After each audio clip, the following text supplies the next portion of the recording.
صلی اللہ تعالیٰ علیہ وسلم نے حضرت انس بن مالک رضی اللہ تعالیٰ عنہ سے فرمایا، یہ بخاری مسلم کی حدیث ہے، صبح صبح سرکار کی ملاقات ہوئی تو نبی پاک صلی اللہ علیہ وسلم نے فرمایا، اور لفظ بڑے خوبصورت ہیں حدیث کے۔ حضرت انس کہتے ہیں میں قربان جاؤں، میں تو غلام تھا نا، لیکن حضور فرمانے لگے، یا بنیا، او میرے بیٹے، تجھ سے ایک بات نہ کروں؟ یا رسول اللہ حکم کرے۔ تو نبی پاک علیہ السلام فرمانے لگے، انس بیٹا پتر، اس بات کو یاد رکھنا کہ جب تو سویرے سو کے اٹھے تو سب سے پہلے اپنے دل پہ نظر ڈالنا، دیکھنا تیرے دل میں کسی کا بغض تو نہیں، کسی کی عداوت تو نہیں، اور پھر قربان جائیں۔ نبی پاک صلی اللہ علیہ وسلم نے یہ نہیں فرمایا کہ تجھے اتنی جزا ملے گی، اتنا ثواب ملے گا، اتنا اجر ملے گا۔ کیا انداز ہے کریم محبوب کا، تیرے آگے ہیں یوں دبے لچے فصحا عرب کے بڑے بڑے، کوئی جانے منہ میں زبان نہیں بلکہ جسم میں جان نہیں۔ حضور فرمانے لگے، انس دیکھنا ذرا ترتیب جملوں کی، فرمایا انس صبح اٹھ کے اپنے دل پہ نظر ڈالنا، تیرے دل میں کسی مومن کا بغض تو نہیں۔ اور ثواب نہیں بیان کیا، بلکہ حضور فرمانے لگے، انس خیال کرنا بغض تو نہیں، اور فرمایا انس یہ خیال کرنا اور بغض نہ رکھنا یہ تیرے نبی کا طریقہ ہے، فرمایا یہ تیرے رسول کی سنت ہے، اس کا ذرا خیال رکھنا۔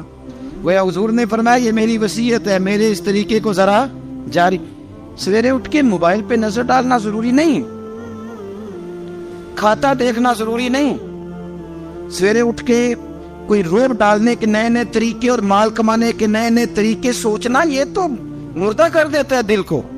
سویرے اٹھ اور سب سے پہلے دل پہ نظر ڈال، اگر تیرا دل بغض سے پاک ہے تو پھر انشاءاللہ تعالیٰ پیسے اگر آج تھوڑے بھی کمائے گئے تو نیند رات کو انشاءاللہ سکون کی اللہ عطا فرمائے، لیکن اگر اندر حسد کا، بغض کا، نفاق کا دھندا چل رہا ہے، دھندا، کیا خوبصورت بات کرتے ہیں اللہ کے بندے۔ حضرت سلطان باؤ رحمت اللہ تعالیٰ علیہ فرمانے لگے، او دل کالے نالوں منہ کالا چنگا، جے کوئی رمز پچھانے، دل کالے نالوں منہ کالا چنگا، جے کوئی رمز پچھانے۔ چھوڑ، منہ کالا ہو جائے تو کام چل جاتا ہے، لیکن دل کالا ہو جائے تو تباہی اتر جاتی۔ دل نہ تیرا سیاہ کالا ہو، مہربانی کر۔ اتنی لڑائی کسی کی کسی کے ساتھ نہیں، اتنی تکلیفیں ابو جہل اور اس کی اولاد نے میرے رسول کو پہنچائی، لیکن میرے رسول کریم صلی اللہ علیہ وسلم سے، اور سون یار سون، چھوڑ تو سسر کی بات، تو چھوڑ ساس کی بات، تو چھوڑ بھائی کی بات، تو چھوڑ پڑوسی کی بات، چھوڑ تو مالک کی بات۔ اکرمہ بن ابو جہل دوڑ گیا تھا، ابو جہل کا بیٹا، وہ اپنے باپ سے زیادہ دشمنی کر دوڑ گیا، اور وہ کہنے لگے لوگ مکے والے کہ اگر اکرمہ ہاتھ لگ گیا تو عمر فاروق اس کے ٹکڑے ٹکڑے کریں گے، علی لٹکا دیں گے اسے، یہ بڑا کافر ہے، بڑا ظالم ہے۔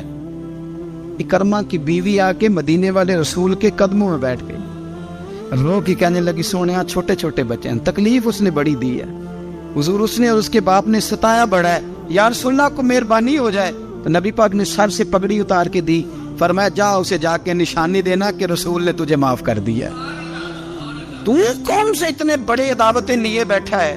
اور میں بڑی دفعہ کہہ چکا ہوں، بڑی دفعہ، کہ نبی پاک کی شہزادی کا قاتل حضرت زینب بڑی بیٹی، اس نے نیزہ مارا تھا گھوڑے کو اور وہ گھوڑے سے گر گئی تھی، وہ آ گیا فتح مکہ کے بیٹی کا قاتل، اور اس نے اپنے چہرے پہ نقاب اوڑھ کے نا تو نبی پاک کے سامنے آیا، کہنے لگا بہت بڑا دشمن بھی آئے تو معاف کر دیتے ہو۔ تو نبی کریم فرمانے لگے، بیٹیاں بھولا نہیں کرتی، پر تو کلمہ پڑھ، میں تجھے بھی معاف کرنے کو تیار۔ یہ بھولا نہیں کرتی، کیا کروں، بیٹیاں کہاں بھولتی، کیونکہ پڑھ نہ کلمہ۔ یارہ بات کو سمجھے، کون سی دعوتیں لیے بیٹھے ہو؟ کر لو اس بہن کو فون جس کے ساتھ بلا وجہ کا رٹا ڈال لیا، چچا چچا ہی ہوتا ہے، وہ کوئی کافر اور مشرک تو نہیں نہ ہو گیا، کر لو صلح۔ اور سنو، میرے نبی پاک صلی اللہ علیہ وسلم نے فرمایا، دو بھائی اگر ناراض ہو تو جو صلح پہلے کرے گا وہ جنت میں پہلے جائے گا، آگے آگے چلے گا۔ مہربانی فرمائیں، سب سے پہلے اپنی زندگی سے یہ عداوت نکالیں۔ ہمارا کسی سے رٹا ہی کوئی نہیں، جھگڑا ہی کوئی نہیں، کیا ضرورت ہے؟ جھگڑا اس کا ہوتا ہے جس کی کوئی ذات ہوتی ہے، جھگڑا اس کا ہوتا ہے جس نے اپنے آپ کو بت بنا لیا ہے، جھگڑا اس کا جس نے اناپ پال لی ہے، جھگڑا تو اس کا ہے جو کہتا ہے میں کچھ ہے ہوں، جھگڑا تو اس کا ہے لیکن اگر میرے بھائی تیری ذات کوئی نہیں، تیرا رٹا کوئی نہیں، تو پھر حضرت سیدنا بلال حبشی حضرت ابو ذر غفاری سے ناراض ہو گئے تھے۔ بلال کا رنگ کالا تھا، ابو ذر غفاری کا گورا تھا۔ بلال مزدور آدمی تھے، ابو ذر غفاری سردار تھے۔ بلال حبشن کے بیٹے تھے، وہ چودھری کے پتر تھے، لیکن نبی پاک صلی اللہ علیہ وسلم نے فرمایا ابو ذر میں تب راضی ہوں اگر تجھ سے بلال راضی ہو تو سیدنا ابو ذر غفاری نے 1 منٹ نہیں لگایا، ذات کا بت کوئی نہیں تھا، جا کے تو جناب بلال کے سامنے لیٹ گئے، کہنے لگے حبشن کے بیٹے اٹھا اپنا پیر اور میرے منہ پہ رکھ، میں دنیا والوں کو بتاؤں کہ تھا تو حبشن کا بیٹا، پر مدینے والے رسول نے تجھے کتنی عزتیں عطا کر دی، مہربانی کرو۔ آپ یقین کرو ایسے گھٹن سی ہے، 10 آدمی اکٹھے نہیں بیٹھ سکتے کسی جگہ۔ آپ یقین کریں 4 دوست اور بڑی پیاری باتیں کر رہے ہیں، وہ کیا خوبصورت ان کی گفتگو ہے، لیکن ایک اٹھ کے گیا تو 3 اس کی غیبتیں کرنے لگ، ایک ان میں سے اٹھ کے گیا تو باقی 2 غیبتیں کرنے لگ گئے۔ لب و لہجہ اتنا سخت اور ترش اختیار کیا جس کی حاجت ہی نہیں، ضرورت ہی نہیں، یا کیا کر رہے ہیں؟ تو کبھی بھی اس طرح کر رویہ نہ، جس کی تعریف کر لی سو اس کی کر لی، اور میرے نبی پاک صلی اللہ علیہ وسلم نے فرمایا جس کی ایک دفعہ تعریف کر لو کوشش کرنا زندگی بھر دوبارہ توہین نہ کرنا، اپنی زندگی سے نکالیں گلا شکوا، تھوڑی دیر کے لیے سیکھ لیں معاف کرنا، عداوت کو نکال دیں، پہل کریں۔ اور 2 قدم ہوتا ہے انسان کے لیے، صرف 2 قدم، ایک قدم آپ نے اپنے نفس کی خواہش پہ رکھنا ہے، انشاءاللہ دوسرا قدم اللہ کے قرب کی طرف بڑھ جائے گا، اللہ کے قرب کی، صرف 2 قدم ہے، لمبا مسئلہ کوئی نہیں۔ تو پہلی بات محبت کے لیے یہ دیکھیں، اسلام نے نماز فرض کی، نماز بندے کا اللہ سے رشتہ ہے، لیکن فرمایا وَرْكَعُوا مَعَ الرَّاكِعِينَ، اکیلے اکیلے نہ پڑھنا، جماعت کے ساتھ پڑھنا، جماعت کے ساتھ۔ پھر فرمایا چھوٹی مسجد میں جمعہ نہ پڑھنا، جامع مسجد میں جا کے پڑھنا۔ پھر فرمایا جب عید پڑھنا تو کھلے میدانوں میں سارے مل کے پڑھنا۔ پھر فرمایا جب حج پہ آؤ نا تو تمہیں سکون شلوار قمیض میں ہے یا تہمت کرتے میں ہے، لیکن یہاں جب میری بارگاہ میں آؤ نا میرا دل کرتا ہے سب کا ایک رنگ ہو، سفید۔ اور بڑی خوبصورت حدیث ترغیب و ترہیب میں نبی کریم صلی اللہ علیہ وسلم نے فرمایا کہ جب لاکھوں حاجی میدان عرفات میں جمع ہوتے ہیں نا، میدان عرفات میں کوئی بہت عالیشان بندوبست آج بھی نہیں ہے، آج بھی لوگ چٹانیوں پہ بیٹھتے ہیں، اور اے سی والی بس میں بھی آپ بیٹھ کے جائیں تو پھر بھی کچھ نہ کچھ گرد آپ پڑ ہی جاتی ہے، وضو کرنے جائیں تو پھر بھی کچھ نہ کچھ ریت سر میں، داڑھی میں، بالوں میں پڑ جاتی ہے، لیکن لاکھوں لوگ آئیں پر اکٹھے ہو کے آئیں۔ اکیلے اکیلے کوئی میدان عرفات میں جائے اور 9 ذی الحج کے علاوہ جائے تو یہ مقام اسے نہیں ملتا، لاکھوں آئے، اکٹھے آئے۔ تو حضرت ابو ہریرہ رضی اللہ تعالیٰ عنہ فرماتے ہیں رب کریم آسمان کے دروازے کھول کے فرشتوں سے فرماتے ہیں ذرا نیچے تو نظر کرو، فرشتے دیکھتے ہیں نیچے تو اللہ فرماتا ہے ان کے چہروں پر گرد ہے، یہ بڑے بڑے بنگلوں میں رہنے والے، ان کی حالت دیکھو کتنی آج خستہ ہے، گویا تم نے تو کہا تھا نا یہ فساد پھیلائیں گے، تو فرشتوں مجھے بتاؤ یہ اربوں پتی، یہ مفتی، یہ صوفی، یہ علامہ، یہ شیخ، یہ پیر، یہ اتنے بڑے لوگ یہ کدھر آئے ہیں بتاؤ؟ تو فرشتے عرض کرتے ہیں اللہ تجھے راضی کرنے آئے، یہ لاکھوں لوگ گھر بار چھوڑ کے تجھے راضی کرنے آئے۔ تو میرے نبی پاک علیہ السلام فرماتے ہیں پھر رب فرماتا ہے تم گواہ ہو جاؤ میں نے ان سب کو دوزخ سے آزاد کر کے ان کے لیے جنت کا فیصلہ کر لیا۔ اور حضرت فضیل بن عیاض کہتے ہیں میں نے 1 سال کہا تھا اے اللہ مجھے بتا تو صحیح، اتنے بلا لی ہیں، قبول کس کس کا ہوا ہے؟ تو کہتے ہیں میں اور جاگتے ہوئے تو عاطف غیب سے ندا آئی فضیل تو کو منشی نہیں اللہ کی رحمت کا کہ تجھے پوچھ کے قبول کیا جائے گا، میں نے بلایا ہی اسے تھا جس کا میں نے قبول کر لینا تھا، دوسرا میں نے داخل ہی کوئی نہیں ہونے دیا، یہاں آئے وہ ہے جس کا میں نے قبول کرنا تھا۔ حضور فرماتے ہیں رب فرماتے ہیں گواہ ہو جاؤ میں نے ان کے گناہ بخش کے جنت کا فیصلہ کر، اگلے لفظ سنیں گے تو اور خوش ہو جائیں گے۔ نبی پاک علیہ الصلوۃ والسلام فرمانے لگے، حضور فرمانے لگے رب فرشتوں سے فرماتا ہے انہیں بھی بخش دیا ہے اور جن جن کے لیے یہ دعا کریں گے میں ان سب کی بھی مغفرت فرما دوں۔ تو یہ ساری اجتماعی عبادات مسلمانوں کو آپس میں جوڑنے کے لیے، آپس کی محبتوں کے فروغ کے لیے۔ زکوٰۃ کیا ہے؟ امیروں کا غریبوں کو حصہ دینا۔ قربانی کیا ہے؟ اپنے پیسوں کا جانور خرید اور اپنے پیسے لگا کے اسے ذبح کر، پھر اس کا گوشت بنا، ساری ڈیوٹی تیری پر دینا غریبوں کو۔ یہ کیا ہے؟ یہ لوگوں کو ایک دوسرے سے جوڑتا ہے، یہ محبتیں پیدا کرتا ہے۔ میرے نبی پاک علیہ السلام نے فرمایا ایک دوسرے کو تحفہ لیا کرو، دیا کرو، اس سے محبت بڑھتی ہے۔ تحفہ لیا دیا کرو، اس سے صرف لینا نہیں، تحفہ مہربانی فرمائیں۔ کسی کی جیب پر دھیان رکھنا منع ہے دین میں، بلکہ نبی پاک صلی اللہ علیہ وسلم نے فرمایا اگر تم چاہتے ہو نا کہ لوگ تم سے پیار کریں تو فرمایا جو ان کی جیبوں میں ہے اس سے بے نیاز ہو جاؤ، پھر تم یہ چھوڑ دو کہ یہ میرے لیے لایا کیا ہے۔ اگر تم لوگوں کی جیبوں پر توجہ کرو گے تو پھر وہ لوگ تم سے کبھی محبت نہیں کریں گے۔ لیکن ایک شریعت نے جو اینگل دی تحفے طائف کی، اس کا جو انداز ہے اس پر ذرا غور کریں۔ حضرت جابر بن عبداللہ رضی اللہ تعالیٰ عنہ فرمانے لگے کہ میری اماں نے نا حریرہ بنایا، عرب شریف میں کھانا بنتا تھا حریرہ۔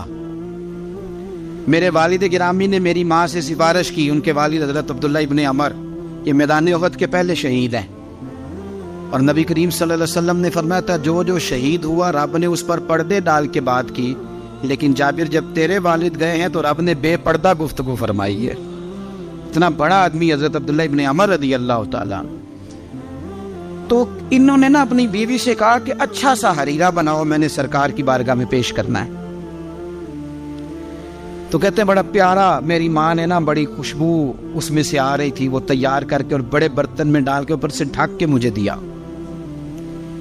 جب میں نبی کریم صلی اللہ علیہ وسلم کی بارگاہ عالی مرتبت میں پہنچا تو اس کی خوشبو تو دور سے آ رہی تھی، اور ویسے بھی اللہ تعالیٰ نے غیب کی کنجیاں حضور کو عطا فرمائی ہیں، لیکن نبی کریم صلی اللہ علیہ وسلم پھر بھی فرمانے لگے تیرے باپ نے گوشت پکا کے بھیجا میرے لیے، اندر حریرہ ہے اور خوشبو آ رہی ہے۔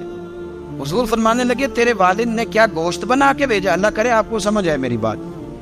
سرکار کسی سے کسی چیز کا مطالبہ کرے تو یہ اس کے نصیب ہے، یہ تو وہ قبول ہو گیا۔ چونکہ نبی کریم کی تو بیٹی سیدہ فاطمہ کے گھر اگر شام کو کھانا نہ پکے تو رب جنت سے بھیج دیتا ہے، تو سرکار کو تو محتاج نہیں کسی کی۔ لیکن حضور صلی اللہ علیہ وسلم، آپ بات کو سمجھیے گا میں کیا عرض کر رہا ہوں، اس اشارے کو سمجھے جس کو صحابہ سمجھے۔ نبی پاک صلی اللہ تعالی علیہ وسلم نے فرمایا تیرے ابا نے گوشت پکا کے بھیجا ہے؟ کہتے میں نے پلیٹ اٹھا کے عرض کی حضور نے یہ حریرہ ہے، تو سرکار نے وہ نکال لیا۔ کہتے حضرت جابر بن عبداللہ کہ میں چونکہ پختہ عمر کا نہیں تھا، میں واپس گیا، میں نے جا کے عرض کی کہ ابا جی نبی پاک صلی اللہ علیہ وسلم کو تو پتہ تھا حریرہ ہے اور اس کی خوشبو بھی آ رہی، پھر حضور نے یہ کیوں فرمایا کہ گوشت ہے اندر؟ قربان جائے، جب عشق سکھاتا ہے آداب خود آگاہی، اقبال کہتے جب عشق سکھاتا ہے آداب خود آگاہی، آداب خود آگاہی، تو کہتے ہیں کھلتے ہیں غلاموں پر اسرار شہنشاہی، عطار ہو، رومی ہو، رازی ہو، غزالی ہو، کچھ ہاتھ نہیں آتا بے آہ سحر گاہی۔ کچھ لوگ اصل بات نہیں نہ کرتے، پتہ انہیں چل جاتا ہے۔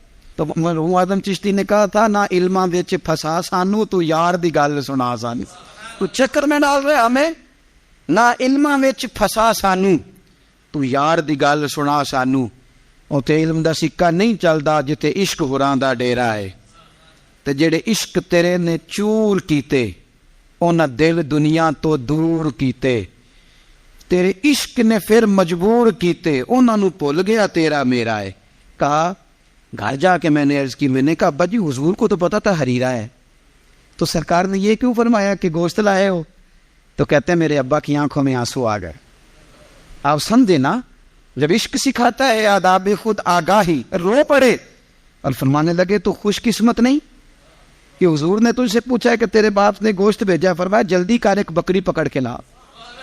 کہتے میں باڑے سے بکری پکڑ کے لایا، میرے ابا نے اسے بنایا اور بڑے پریم سے گوشت بنایا اور میری ماں نے پکایا اور پھر برتن میں ڈالا۔ کہتے ہیں غروب آفتاب ہونے والا تھا جب میں وہ کھانا لے کے گوشت لے کے در رسول پہ پہنچا، اور جا کے جب میں نے پیش کیا تو حضور نے نہیں پوچھا کیا لائے ہو، اب نہیں پوچھا۔ جب عشق سکھاتا ہے آداب خود آگاہی، پھر کھلتے ہیں غلاموں پر اسرار شہن، اب نہیں پوچھا کیا لائے ہو، بلکہ کہتے میں نے جا کے رکھ دیا۔ تو سرکار فرمانے لگے اللہ تجھے، تیری ماں کو، تیرے باپ کو میری طرف سے بھی بہترین جزا عطا کرے اور سارے نبیوں کی طرف سے بہترین جزا عطا فرمائے۔ بات کو سمجھیں، یہ جو تحائف ہوتے ہیں لیکن نا، پہلا حق سب سے پہلے غریبوں کو دینا ہے، اور جب آپ سمجھ لیں کہ میں اپنے محلے میں غرباء کو تقسیم کر چکا تو پھر آپ نے یہ تحفہ بانٹنا ہے، پھر عید پہ تحفے دینے ہیں۔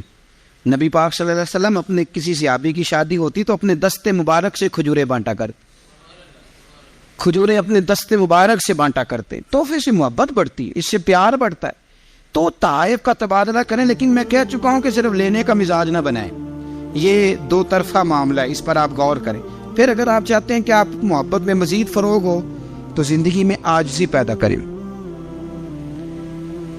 کنز المال میں حدیث ہے، ایک مختصر جملہ ہے حدیث کا، پر اسے یاد رکھنا۔ نبی پاک صلی اللہ علیہ وسلم نے فرمایا ہر چیز کا کوئی پھل ہوتا ہے، آپ کوئی کام بھی کرتے ہیں تو اس کا کوئی رزلٹ نکلتا ہے، پھل ہوتا ہے۔ تو نبی پاک علیہ السلام نے فرمایا یہ جو عاجزی ہے نا، اس کا پھل محبت ہے۔ تم اگر عاجزی کرو گے تو پھر اس کا پھل محبت ہے، جھک جائیں، جھکنے سے رشتے مضبوط ہوتے ہیں۔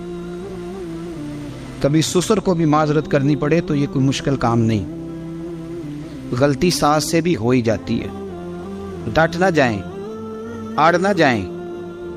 کیا نبی کریم صلی اللہ علیہ وسلم اپنے صحابہ سے معذرت نہیں کرتے تھے؟ کوئی تصور کر سکتا ہے کہ سرکار غلطی کریں گے؟ نبی پاک کے لیے جو گناہ کا گمان کرے وہ گمراہ ہے، لیکن صحابی ایک صفحے سیدھی کراتے ہیں، ان کے پیٹ میں نبی پاک کا تیر لگ گیا تو حضور نے فرمایا نہیں مجھے اللہ کی رضا کے لیے معاف کر دے۔ وقت وصال حضور نے اعلان نہیں فرمایا کہ مجھ سے کوئی کسی شخص کو تکلیف پہنچی ہو تو بدلہ لے لے، تو کیا ابا جی غلطی کر ہی نہیں سکتے؟ کیا حضرت صاحب سے غلطی ہوتی نہیں؟ استاد صاحب آپ معصوم ہو گئے تو نیچے اترے تھوڑا سا، اگر آپ نے رشتے بچانے ہیں تو نیچے اترے، ورنہ یاد رکھ لیں زندگی میں تنہا رہ جائیں گے۔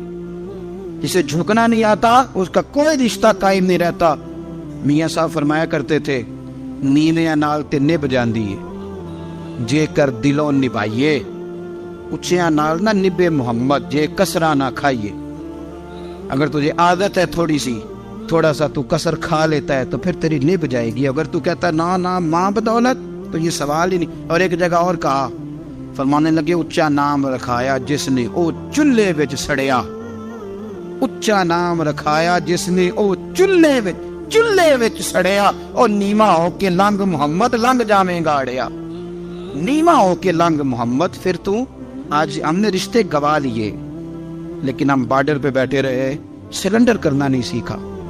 چپ کر کے سلنڈر کر دیں۔ آپ یقین کریں جو سلنڈر کرنے کا مزہ ہے نا، وہ کسی اور چیز کر دیں۔ اپنی زندگی کے اندر حق پہ کھڑے ہونا اور بات ہے، لیکن ہم تو ذات کے لیے کھڑے ہیں۔ اگر آپ تھوڑا سا اس پر توجہ کریں گے، عاجزی اختیار کریں گے، تو آپ دیکھیں گے کہ محبتوں کو فروغ ہوگا۔ ایک تو درگزر کریں، تحفے کا لین دین کریں، عاجزی اختیار کریں، دل سے کدورت کو دور کریں، اپنے ان رشتہ داروں کو جو آپ سے ناراض ہیں ان کو فون کریں، اور کوشش کریں کہ جن کی غیبتیں کر چکے ہیں دوبارہ نہ کرنے کا عہد کریں۔ اپنی زندگی میں غیر کا خوف نکال دیں، نکال پھینکیں آپ امیروں کا خوف، نکال پھینکیں دنیا کیا کہے گی۔ یاد رکھنا عزتیں بھی رب دیتا ہے، ذلتیں بھی اس کی مشیت کا تقاضا ہوتی ہے، رزق کا مالک بھی اللہ ہے۔ ایمان والوں صبر کرو، ڈٹے رہو، کمر بستہ رہو، واتقوا اللہ، اللہ سے ڈرو، لعلکم تفلحون، اس امید پر کہ تم فلاح پا جاؤ۔ اپنی زندگی تھوڑی سی حوصلے والی گزاریں۔ آپ کسی کی محبت میں کوئی جملہ کہے تو اسے بھی ذرا سہنا سیکھیں، اور کسی اپنے کے خلاف جب کوئی بندہ بات کرے تو اسے بھی سہنا سیکھے۔ جس طرح تعریف آپ کو میٹھی لگتی ہے نا، اسی طرح جب تنقید بھی میٹھی لگنے لگے نا، جو نظریہ کے لوگ ہوتے ہیں انہیں تنقید اور تعمیر سے فرق نہیں پڑتا، کیونکہ وہ ان کا اپنا ایک ویژن ہوتا ہے، ان کی اپنی ایک سوچ ہوتی ہے، وہ اپنے نظریے پر چل رہے ہوتے ہیں، انہیں زیادہ پریشانی نہیں ہوتی، انہیں دکھ بھی اتنی تکلیف نہیں دیتے، جتنا مزہ سکھ دیتے ہیں اتنا ہی مزہ دکھ دیتے، کیونکہ ان کا ایک ویژن ہے۔ قرآن مجید کا ایک دوسرا مقام ہے، سورہ لقمان ہے۔ حضرت لقمان اپنے بیٹے کو نصیحت کرتے ہیں تو کہتے ہیں یا بنیا، اے میرے بیٹے، اقیم الصلاۃ وامر بالمعروف، ایک تو نماز قائم رکھنا، اور دوسرا لوگوں کو نیکی کا حکم دینا،